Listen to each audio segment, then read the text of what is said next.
Hello and welcome to Radio Faces, brought to you by HCCTV. I'm Indy Kalu of Sports Radio 610, and he is John the General McClain, Hall of Fame sports writer for the Chronicle. When you're in front of your computer, definitely go to chron.com to check out his great articles, and if you're lucky, you can catch him also on Sports Radio 610.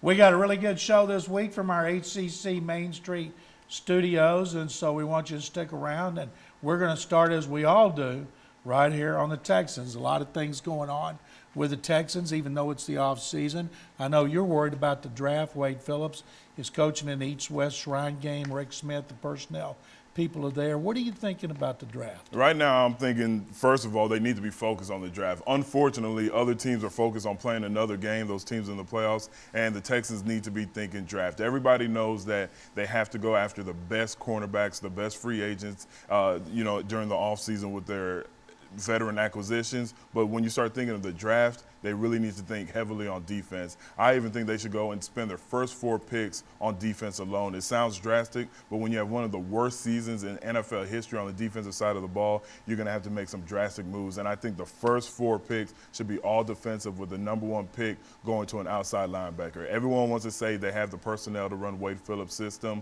but you know what? It's an entirely different system, and you need to get that personnel. It would be awesome to see Texas A&M's Von Miller here.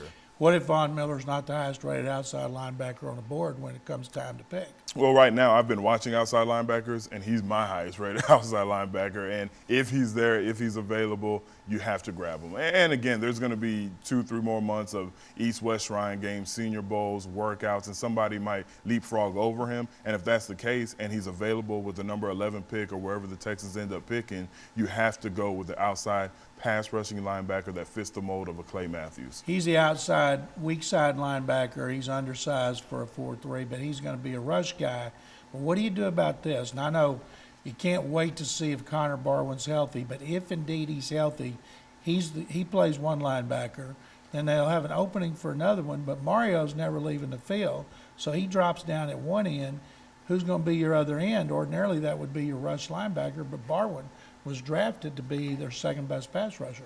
Right, then you could either move Antonio Smith there, or you can move Tim Bullman, because when you talk about it and in the 3-4 system, I understand that they're going to have this hybrid technique with Mario Williams, but I believe the other defensive end in the 3-4 system is going to have to be that traditional 2-gap system player, and Tim Bullman, he's a guy that you haven't heard from because he was hurt this year. He was a backup player last year, but I think he really is going to excel in this system. Wade says nobody's going to have a 2-gap responsibility in his system. It's all going to be 1 gap. So when they go the 4-man front, Antonio move inside. The key is, will Amobi be on the team to be a part-time 4-3 pass rusher when they go into passing situations? And that's the question. You know, we could talk about it. We could draw it up on the chalkboard like we'll do later. But to be in a 3-4, and Wade Phillips obviously knows his defense better than anybody, I just can't see how a guy's not going to play 2-gap unless your linebackers are always just going to be filling gaps and they're not going to be roaming.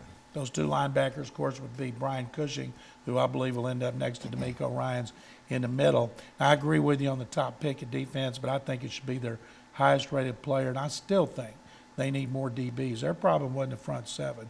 Their problem was the pass coverage, and they think they helped that by hiring a coach, Vance Joseph, from San Francisco, who's been playing Wade's coverages under Wade's former linebackers coach at San Diego, Greg Minuski. Now, they're looking for a new linebackers coach, John Herring. John Herring's been with the Cowboys. They wisely did not let him out of his contract last week because they wanted to see what the new coordinator wanted to do. Rob Ryan must have his own guy. Do you know, Reggie Herring was here the first 2 years. I wasn't covering him. You weren't either. But Wade wants him, and he's the first guy. Should Wade Phillips be able to get all the guys he wants if they can do it? Oh, definitely. I mean, he's your defensive coordinator, but he's also your de facto head coach on the defensive side of the ball, and he should bring in the guys he wants to work with. And when you talk about Herring, I like this guy. He was a big-time linebacker at Florida State, so he could show guys technique, not just teach them on the board. And when he was here with the Houston Texans, he was the coach for Jamie Sharper when he led the entire NFL in tackles. So he knows how to motivate his players. He knows how to teach his players to be effective linebackers. And if they could bring him in, I think it'll be a steal. What do you think about the possibility of losing Bruce Matthews? Now, he's interviewing with the Cowboys as the assistant offensive line coach to Hudson Houck, who's one of the all-time greatest. Houck coached him at USC, and Houck is close to retirement. They don't want to lose Bruce. What would you think about losing Bruce to the Cowboys? It'll be huge, especially to the Cowboys. I mean, you don't want to see such a guy who's a great Houston guy in the community, what he did for the Oilers. He lives here in Houston. I enjoy seeing him around the community at the gym and everything, talking to him. You can't let him go to Dallas. This was his first year coaching in the NFL, if I'm not mistaken, and he's a guy that the offensive linemen respect. I mean, this is a Hall of Fame. When you talk about the top 5 offensive linemen to ever play the game, his name's always going to come up. You have to have him in there teaching the guys techniques, showing the guys exactly how they're supposed to do this block, that block, and the mentality of the game, how that he prepared for the game, how he lasted 20 years in the trenches. You have to somehow figure out a way to keep him here. He started under Alex Gibbs. John Benton let him do a lot more. If you had a guy like Bruce coaching you when you played defensive end, how much attention would you pay to what he told you? All the attention. You know, I'll be wide-eyed. I'll be bothering him. Everywhere he went, I will go. I'll be walking behind him. What do you think about this? What do you think about that thought? And what I like about what Eric Winston said on our show earlier, he's always picking his brain. And that's why Eric Winston is a young up-and-coming star at the offensive tackle position, because he knows who to talk to. And if I had a Bruce Matthews or a Bruce Matthews caliber type player coaching me, I would get on his nerves. You know, he would have to push me away and say, hey, leave me alone. Real quick before we go to our first break, Indy, what do you think about, is it an advantage for Wade Smith to be at these West game coaching players? It's huge, because it's one thing to interview guys and interact with them for 3 to 5 minutes, but when you get a chance to watch them practice and see how they take notes, you might find that gem.